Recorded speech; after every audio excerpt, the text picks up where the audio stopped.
SMG Word Daily with Father Jason. We are on day 149. Ngayon po ay May 29, 2026. Sa taong ito, araw-araw, pagnilayan natin ang salita ng Diyos. Ngayon ay bigyan natin ng pansin ng Mark chapter 11, 11 to 26. Paano kung bunga at hindi ganda ang hanap niya? What if Jesus walked into your life today and look for fruits and not just leaves? Sa ating ebanghelyo, galing si Jesus sa Betania, papunta siya ng Jerusalem. Nakita niya ang isang puno ng igos na napakalago ng kanyang mga dahon, pero wala siyang nakitang bunga. Ganon din madalas sa buhay natin, malago yung mga panlabas na bagay, malago yung mga dahon na nagbibigay ng lilim o kaginhawaan, pero walang bunga na nagbibigay sa kapwa ng kaginhawaan din na hindi lamang sa sarili.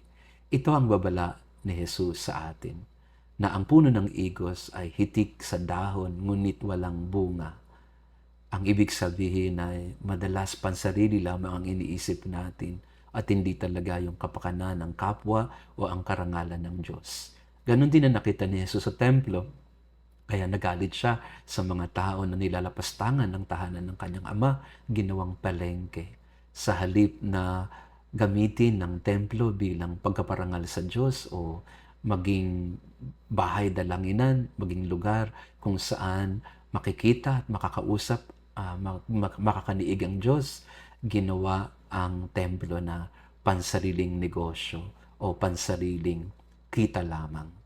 Sa ating buhay, sa ating pakikitungo sa isa't isa at sa ating buhay pananampalataya, madalas hanggang palamuti lang tayo, hanggang dahon o bulaklak lang tayo, mabulaklak na salita, panlabas na mga gawain o pagsamba sa Diyos, pero hindi talaga mula sa puso.